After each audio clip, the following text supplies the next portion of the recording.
While the overall consumer price index, think of this as a giant shopping cart tracking typical household purchases, rose 21.2% from 2020 to 2024, cumulative grocery inflation violently eclipsed it, reaching a staggering 23.6%. The media claims food prices are normalizing because food at home prices, which peaked at an alarming 11.4% annual rate, are cooling.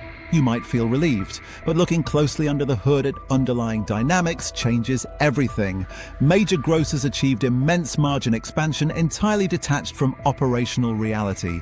The Federal Trade Commission discovered retailer profits expanded to exactly 7% over total costs in 2023.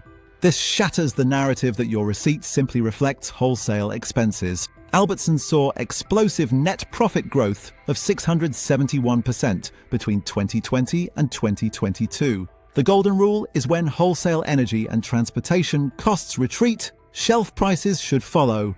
To grasp this margin disconnect, we must look at the global commodity supercycle. Global grain markets experience severe bottlenecks driven by regional tensions and global uncertainty. These macro-level supply disruptions choked off access to 12% of the global corn market and 9% of global wheat. You might think an ocean-away disruption barely registers at your local deli. The twist? This massive raw material deficit directly skyrocketed domestic livestock feed costs. Animal protein prices exploded, forcing a mass dietary shift toward cheaper cereals. Global uncertainty completely removes the historical safety net of abundant, cheap materials. Understanding this global web is the essence of fundamental analysis. This brings us to the elephant in the room. Highly pathogenic avian influenza decimated domestic laying hen populations, triggering an acute agricultural shock. This massive biological event resulted in an immediate 54% jump in egg prices since 2020, completely untethered from standard monetary policy.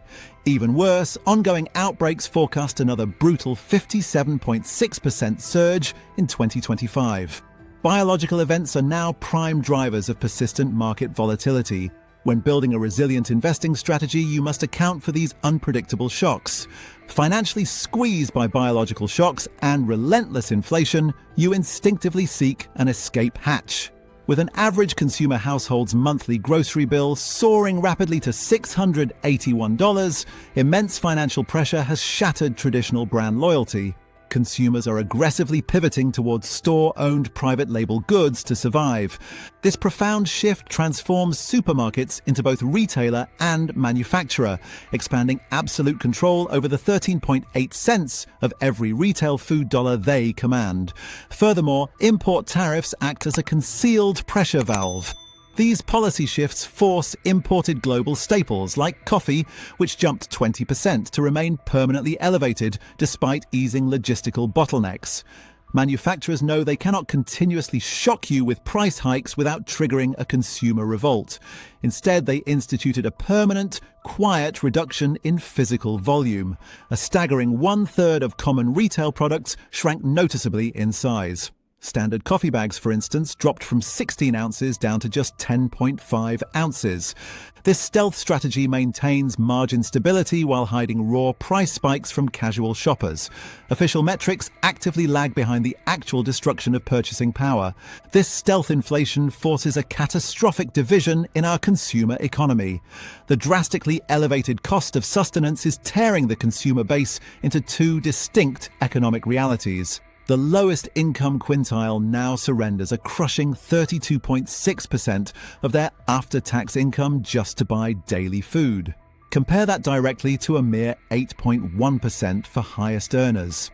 This structural disparity destroys discretionary spending power at the bottom, acting as an invisible drag on broader economic momentum. Think of this financial dynamic like an elevator going up a massive skyscraper during a power surge. When power stabilizes, the elevator does not return to the lobby. It locks its doors on the penthouse floor, leaving exhausted passengers trapped, forced to pay the highest possible rent just to stand there. Even as headline inflation cools down to a historically normal 2.7%, severe structural financial damage is already priced into the system. Mega retailers with massive scale successfully decoupled retail shelf prices from underlying wholesale commodity costs. The ultimate era of returning to historical grocery baselines is a myth. Through shrinkflation, the private label pivot, and integrating biological shocks into baseline pricing, the average household permanently forfeited a vastly larger percentage of wealth simply to eat. Mega retailers and corporate food processors are unequivocal winners, while the consumer absorbs a permanent, invisible, tax-eroding financial freedom. Within the next 24 months, I confidently believe traditional premium food brands will face a historic market share contraction, forcing a massive wave of corporate consolidation unlike anything in modern retail history. But I want to hear your take. Are you already changing your daily shopping habits to fight these stealth price hikes? Or do you genuinely think the global market will naturally correct itself soon? Let me know in the comments. So hit subscribe so you won't miss what's next, and jump straight to the next video, because that could be the very insight you need to get ahead.